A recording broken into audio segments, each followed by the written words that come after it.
नमस्कार, स्वागत है आपका नवतेज टीवी में और मैं हूं आपके साथ दिव्या शेखावत। शुरुआत करेंगे ताजा खबरों के साथ और खबर उत्तर प्रदेश के कुशीनगर में है, जहां पुलिस को बड़ी सफलता हाथ लगी। आपको बता दें कि पुलिस ने वाहन चेकिंग के दौरान एक शराब से लदी हुई गाड़ी को पकड़ा है। साथ ही बताया जा रहा है कि गाड़ी में रखी शराब की कीमत लगभग 9 लाख रुपए है। फिलहाल पुलिस मामले की जांच में जुटी है।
और चलिए इसी बीच एक और बड़ी खबर से आपको रूबरू करवा दे, जो रेप केस में विधायक को सजा मिली है। ये बड़ी अपडेट आपको बता रहे हैं, जहां सोनभद्र रेप केस में बीजेपी एमएलए राम दुलारे को सजा।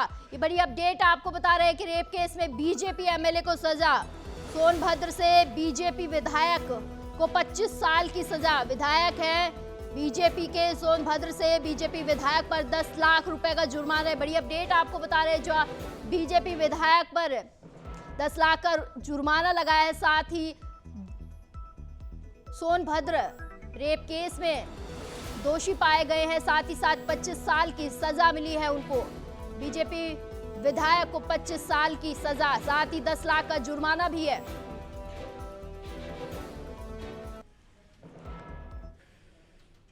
बढ़ते हैं आगे। खबर उत्तर प्रदेश के जालौन के कुंठोद थाना क्षेत्र के ग्राम रूरा से, जहां रेवेन्यू और पुलिस की टीम अतिक्रमण हटवाने पहुंची।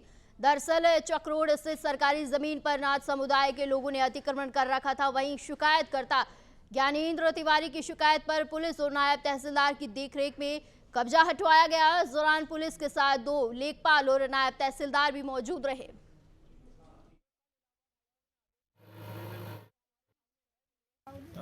ग्राम रूरा जेतिया में काफ़ी दिनों से खाद के गड्ढे और चक्रोड पे शिकायत मिल रही थी अवैध अतिक्रमण की, तो जिसमें थाना कुठौन से पुलिस का सहयोग लेकर के और अपनी राजस्व टीम लेकर मौके पर आया। फरमाइश के उपरांत जो भी अवैध अतिक्रमण खाद के गड्ढे और चक्रोड मार्ग पर पाया गया, उसको पुलिस बल के सहयोग से हटवाया गया।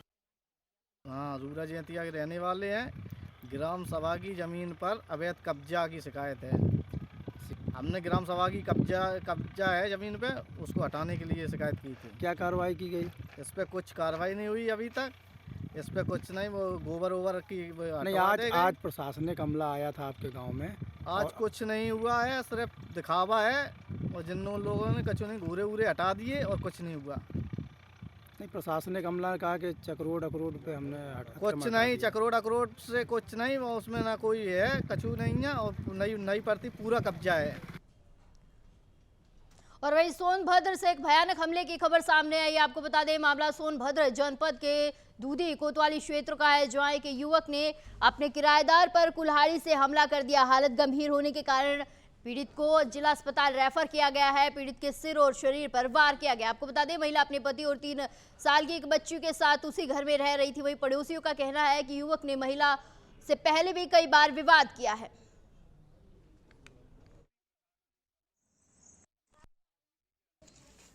हम चारपाई पे बैठे थे। हमारा पान दुकान है। हम पूरा तैयारी में थे कि हमको 2 बजे जाना है, खोखा वाले का पान लगाना है। तब तक वो दौड़ता हुआ आया, वो औरत जो है दौड़ता हुई आगे आगे आई। रेखा का नाम है उसका, अजीत। हम सरकार कुछ नहीं जानते इसके बारे में, क्या इन लोग का लागबाज था। हम जो सुबह जाते हैं 12 बजे आते हैं, उनका लागबाज था। हाँ, टांगी से मारा है। और वहीं सोनभद्र के विडमगंज थाना क्षेत्र के हरना कछवार गांव में एक सड़क दुर्घटना में एक वृद्धा महिला की मौत हो गई है, जिसके बाद लोगों ने आक्रोश दिखाते हुए शव को सड़क पर ही रखकर जाम लगा दिया। आपको बता दें, साथ ही पुलिस पर आरोपियों को बचाने का आरोप भी लगाया। इस दौरान करीब 1 घंटे तक पुलिस लोगों को समझाने में जुटी रही और वाहन चालक के नाम पर FIR दर्ज करने के आश्वासन पर जाम खत्म किया। और वहीं पूरे देश के राम भक्तों को 22 जनवरी 2024 का बेसब्री से इंतजार है, क्योंकि इसी दिन अयोध्या में रामलला की विग्रह की प्राण प्रतिष्ठा की जाएगी। आपको बता दें, जिसकी तैयारियां लगभग पूर्ण हो चुकी है। इस पल को समस्त राम भक्ति में लीन राम भक्त किसी न किसी रूप में कैद करना चाहते हैं। इसे लेकर हाथरस नगर पालिका के पूर्व नगर पालिका अध्यक्ष पंडित आशीष शर्मा ने हाथरस के हसायन की इत्र रूह ब्रज क्षेत्र के 84 कोस में आने वाले बरसाना, राधा वल्लभ, दाऊजी, बांके बिहारी, गोवर्धन आदि मंदिरों से चंदन की गलियों में डालकर प्रभु श्री राम का स्वागत करेंगे। आपको बता दें, जिसकी पूरे विधान से मंत्रोच्चार के साथ पूजा अर्चना कर रवानगी के लिए तैयार कर दिया गया है। साथ ही 2 दर्जन से अधिक छोटी गाड़ियों और एक बस के द्वारा सभी श्रद्धालु एकत्रित की गई सभी सामग्री को लेकर अयोध्या के लिए रवाना होंगे।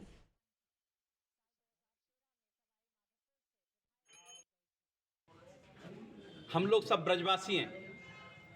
मेरो प्यारो हाथरस जो ब्रज की धेरी है, ब्रज 84 कोस से 1.25 महीने में हम लोगों ने हर मंदिर, हर साधु संत और हर रज मंदिर की और मठों से हमने रज और जल एकत्रित किया है और अपने मेरो प्यारो हाथरस से जो गुलाब की खेती होती है उससे इत्र, गुलाब जल और रूह तैयार कराया है, जो श्री राम के चरणों में समर्पित होगा और अवध में इस गुलाब जल से और इत्र से वहां पर समर्पण और वर्षा होगी। गुलाब जल तो हजारों लीटर में जा रहा है और इत्र वो किलो और लीटर्स में जा रहा है, जिससे पूरी अयोध्या महकेगी। और जो रूह बन के जा रही है भगवान श्री राम के लिए शुद्ध, वो ये समझिए कि हजारों टन गुलाब से तैयार हुई है और वो उनके चरणों में समर्पित होगी, जिससे वो हजारों वर्ष तक भी रखेंगे उस रूह की और उस अर्क की, उस मंथन की खुशबू हमेशा मेरो प्यारो हाथरस का प्रणाम भगवान श्री राम के चरणों में बना रहे। और वहीं हाथरस शहर के मेंढू के चौराहे पर शराब के नशे में एक युवक ने हंगामा कर दिया, जिसके बाद स्थानीय लोगों ने पुलिस को सूचना दी और मौके पर पहुंची पुलिस ने युवक की तलाश ली। आपको ये बता दें कि युवक के पास से 10 कारतूस बरामद किए हैं, साथ ही एक लाइसेंस भी उसके पास से बरामद किया जो उसके पिता के नाम से था, लेकिन कारतूस उस लाइसेंस पर नहीं मिले, जिसके बाद पुलिस ने आरोपी को गिरफ्तार कर लिया और फिलहाल मामले की जाँच में जुटी है।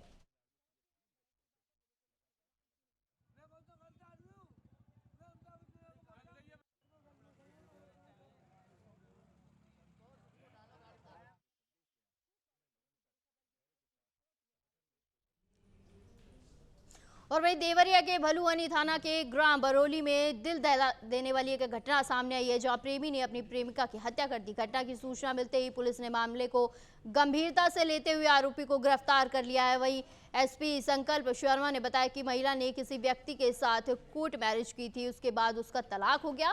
इसी दौरान वह गर्भवती हो गई और जब बच्चा गिराने के लिए महिला से बोला गया, लेकिन महिला ने मना कर दिया। इसी बात को लेकर दोनों में कहासुनी हो गई और प्रेमी ने प्रेमिका की हत्या कर दी।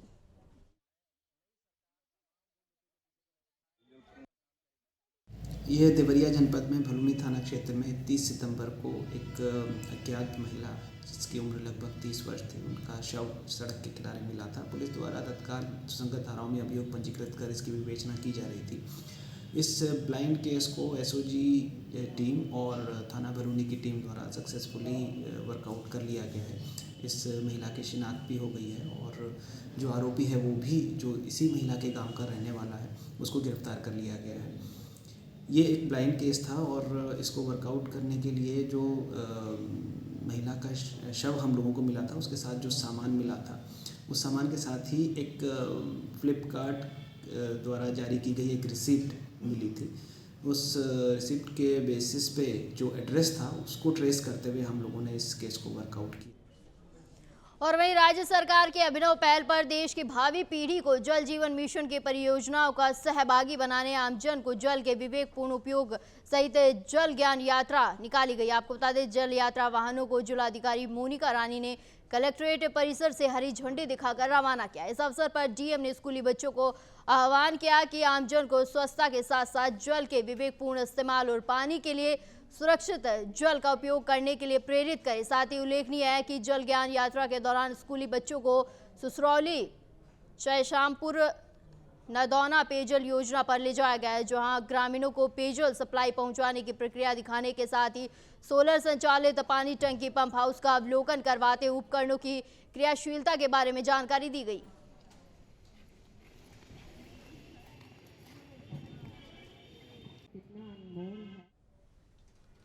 और वहीं कुशीनगर जिले में पीडिया का त्योहार माता के नाम से भी जाना जाता है। आपको बता दें, ये त्योहार महिलाओं के साथ साथ कुंवारी कन्याओं द्वारा भी मनाया जाता है। साथ ही लोगों का ऐसा मानना है कि इस त्योहार को रीति रिवाज और श्रद्धा पूर्वक करने पर उनकी हर मनोकामनाएं पूर्ण होती है। इस पीडिया के त्योहार में महिलाएं और कुंवारी कन्या अपने भाई की लंबी उम्र की मन्नत मांगती हैं। इस त्योहार में गाजे बाजे के साथ लड्डू फूल से पीडिया माता को कलश में सजाकर पूजा अर्चना करते हुए 2 दिन का निर्जला व्रत भी रहता है। साथ ही 24 घंटे बाद पोखरे तालाब नदी में ले जाकर विसर्जित करते हैं।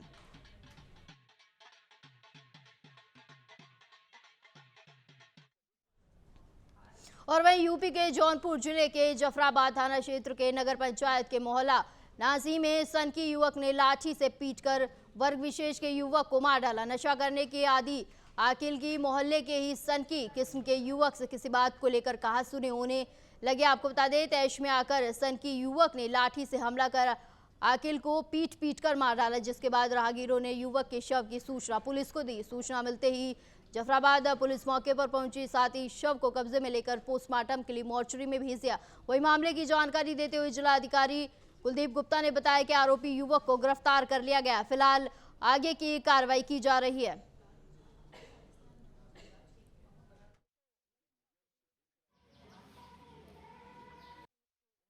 कल दिनांक 13/12/2023 को रात लगभग 10 बजे के करीब कस्बा जाफराबाद के मोहल्ला नसई में रहने वाले अकील सनाब इकबाल, जिनकी उम्र लगभग 40 वर्ष थी, वो एक उसी मोहल्ले के ही मन्नू सनाब तिलकदारी के साथ शराब के नशे में आपस में विवाद हुआ, जिसमें विवाद में मन्नू ने अकील के सर में डंडा मार दिया, जिससे वो घायल हो गए, जिनकी अस्पताल ले जाते समय मृत्यु हो गई।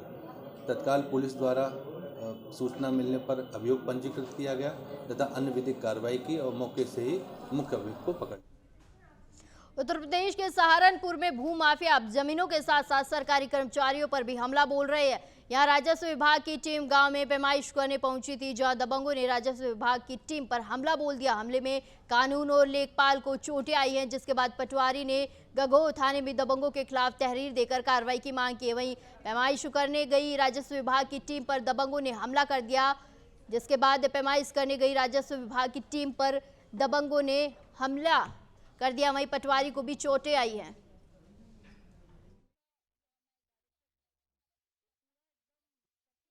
सोलंकी मैं लेखपाल संघ नकुड़ का तहसील का अध्यक्ष।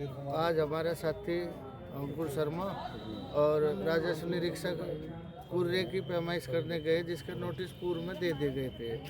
और जब पूर्व में दे दिए गए थे, जब पैमाइश कर रहे थे, तो एक थोक की तरफ से ये बताया गया कि एकदम से लाठी डंडे द्वारा उन पर प्रहार करा गया और उनके जो है सिर में जो है चोट आई, जिससे हमने अपने माननीय तहसील अध्यक्ष जी को अवगत करा। उन्होंने थाने में जो है आकर रिपोर्ट लिखवाई और उसके लिए अब तहसीलदार जी जो है कार्य कर रहे हैं। पुलिस को कहा है उन्हें जो है उनके खिलाफ जो है कानूनी कार्रवाई करी जाएगी।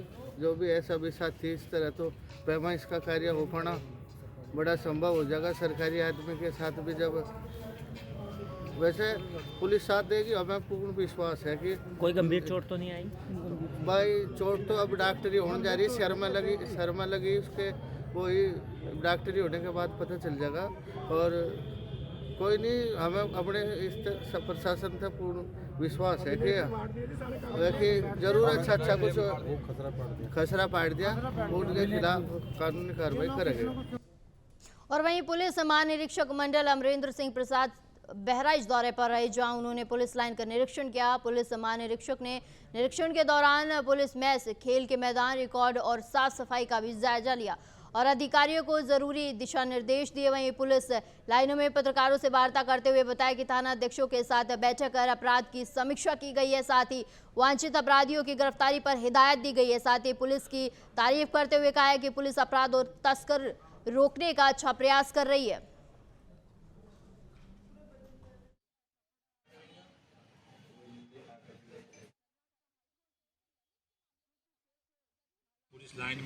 पुलिस लाइन का निरीक्षण किया और पुलिस लाइन में जो कामकाज होता है, रिकॉर्ड्स वगैरह मेंटेन होते हैं, जो हमारे इन्वेंट्री है, शस्त्र वगैरह और अन्य सामग्री, उसका रख रखाव, भवन संबंधी काम हो रहा है तो उसका निर्माण कार्य, इन चीज़ों को देखा गया।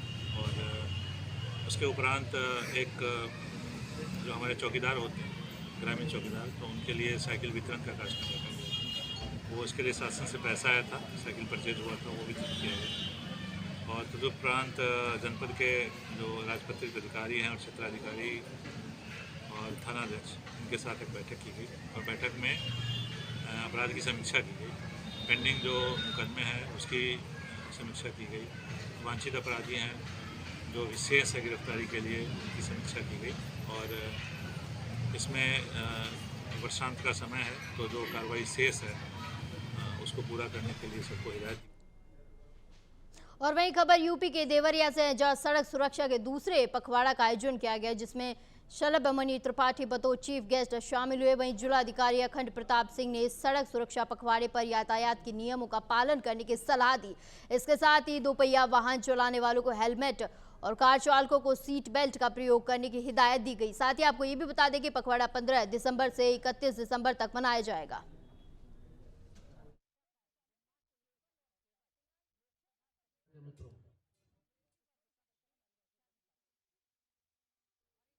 आज जो है ये सड़क सुरक्षा पखवाड़े का आयोजन किया गया है। आज से सड़क सुरक्षा पखवाड़ा आरंभ हो रहा है।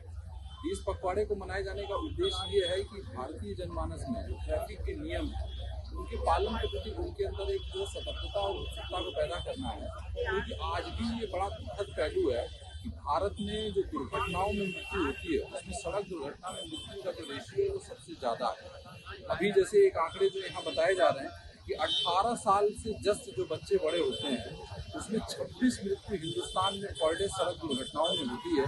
ये अत्यंत दुखद है। इस तरह के कार्यक्रमों का आयोजन का जो बृहद उद्देश्य ये है कि इन सब लोगों के प्रति लोगों को जागरूक करते हुए ऐसी दुर्घटनाओं में होने वाली मृत्यु को रोकना है। ये सड़क सुरक्षा के अवसर पर मैं देवरिया जनपद वासियों से एक अनुरोध करना चाहता हूँ, एक अपील करना चाहता हूँ। कृपया अपने बच्चों को जब भी बाइक या दोपहिया वाहन दें तो उसमें आगे पीछे जो बैठे दोनों सवार हैं दोनों को हेलमेट के साथ ही घर से बाहर निकलने दें। और 4 पहिया वाहन अगर आप चलाएं तो हमेशा सीट बेल्ट लगा के चलाएं, ताकि जो इसका उद्देश्य लेके जो ये पखवाड़ा मनाया जा रहा है उस उद्देश्य बदायूं के जिलाधिकारी मनोज कुमार ने अपर जिलाधिकारी राकेश कुमार पटेल के साथ कलेक्ट्रेट स्थित सभा कक्ष में चकबंदी के कामों को लेकर समीक्षा बैठक की, जिसमें उन्होंने चकबंदी के कामों को पूरी पारदर्शिता और निष्पक्ष ढंग से कराए जाने के निर्देश दिए। साथ ही चकबंदी प्रक्रिया में तेजी लाने की भी बात कही। उन्होंने कहा है कि चकबंदी के ऐसे काम किए जाएं जिससे किसी काश्तकार को दिक्कत ना हो और इन कामों की साप्ताहिक समीक्षा की जाए। इस दौरान उन्होंने सख्त निर्देश दिए कि चकबंदी कार्य में किसी भी प्रकार की स्थिरता को बर्दाश्त नहीं किया जाएगा और प्रतिदिन प्रगति की रिपोर्ट ली जाएगी।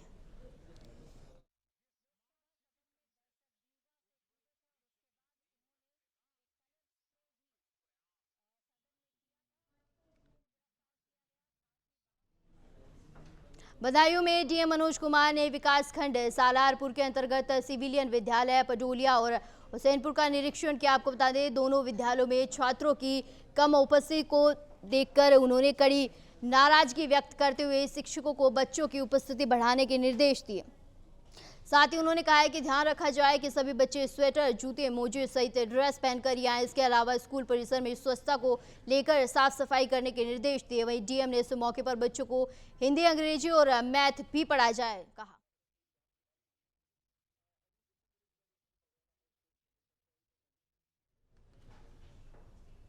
और वही खबर यूपी के बहराइच से है, जो कलेक्ट्रेट परिसर में सड़क सुरक्षा सप्ताह पखवाड़ा के तहत प्रचार वाहनों को हरी झंडी दिखाकर रवाना किया गया। इस मौके पर सदर विधायक अनुपमा जायसवाल और जिलाधिकारी मोनिका रानी मौजूद रही। वही विधायक अनुपमा जायसवाल ने कहा है कि सड़क दुर्घटनाओं को रोकने के लिए प्रदेश सरकार गंभीर है, इसीलिए सड़क सुरक्षा पखवाड़ा मनाया जा रहा है। उन्होंने कहा है कि लोगों की जागरूकता से ही दुर्घटनाओं को कम किया जा सकता है, ताकि लोगों की अनमोल जिंदगी बचाई जा सके।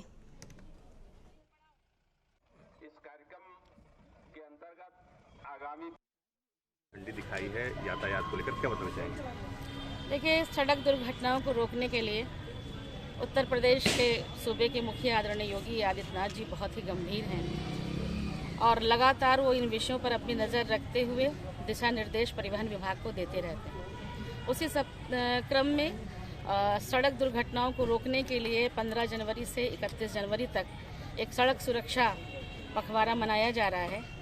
इसके तहत हम सब जानते हैं कि ये एक मैन मेड डिजास्टर है, जिसको अवेयरनेस के ज़रिए ही रोका जा सकता है। तो ड्रंकन ड्राइविंग हो, गलत लेन की ड्राइविंग हो, मोबाइल फ़ोन चलाते हुए गाड़ी को चलाना हो या सीट बेल्ट ना लगाना हो, ऐसे डिफरेंट चीज़ों पर लोगों को अवेयर करते हुए ये वैन हमारी निकली हैं जो लोगों को जागरूक करेंगी। इसके तहत स्कूल में भी बच्चों को प्रार्थना सभा में उनको समझाया जाएगा यातायात के नियमों के बारे में। और इन सारी चीज़ों के अलावा पहले से भी इस विभाग ने जो भी दिशा निर्देश जारी किए हैं सड़क सुरक्षा के संबंध में, उनका एक बार पुनर्स्मरण हो, पुनः उनका कठोरता के साथ पालन किया जा सके, ताकि अभियान चलेगा जिसकी शुरुआत जो है आज माननीय विधायिका जी ने की है और ये 15 दिसंबर से शुरू होना है। इसमें सभी विभागों की सहभागिता है, जिसमें स्वास्थ्य विभाग भी है, परिवहन विभाग भी है, शिक्षा विभाग भी है, नगर पालिका भी है, पुलिस विभाग भी है। तो सभी विभाग मिलकर काम करेंगे और इसमें चाहे जनता हो या सरकारी विभाग हो, सभी के लिए चलना है। इसमें स्वास्थ्य परीक्षण भी होना है, जागरूकता के कार्यक्रम भी होने हैं और जो है परिवर्तन का कार्य भी होना है। इसमें लगातार हमारे जो विभाग के कर्मचारी हैं, परिवहन विभाग के कर्मचारी हैं, गन्ना विभाग के कर्मचारी हैं, जो गन्ने की ट्रॉलियाँ होती हैं उन पर रिफ्लेक्टर लगाने का काम जो है वो बड़ी तेज़ी से ये लोग कर रहे हैं। तो आज सभी विभागों को और भी संवेदनशील किया जाएगा और ये लोग अच्छे तरीके से काम करेंगे। और मैं आपके माध्यम से यही अपील करना चाहती हूँ कि ज़िंदगी बहुत अनमोल है। इसका उद्देश्य देखिए, हमारे डिपार्टमेंट के अंदर खुरपका मुहपका बीमारी का टीकाकरण अभियान आज से शुरू हो रहा है और जितने भी हमारे महेशवंशीय और गौवंशीय पशु हैं 6,91,000 और उसी के अनुपात में हमारे यहाँ पर वैक्सीन प्राप्त हो गई है, जिसका शुभारंभ आज से किया जा रहा है। हर विकासखंड पर वाहन हमारे यहाँ उपलब्ध है, उन वाहनों से टीम का गठन कर दिया गया है। हर विकासखंड पर 2 टीमों का गठन किया गया है और इस टीमों के माध्यम से उस विकासखंड के क्षेत्र में जितने भी हमारे पशुपालक भाई हैं वहाँ पर टीकाकरण किया जाएगा, द्वार पर जाकर के, और ये पूरा टीकाकरण निःशुल्क होगा। अभी के लिए बस इतना ही। जुड़े रहिए नवतेज टीवी के साथ। नमस्कार।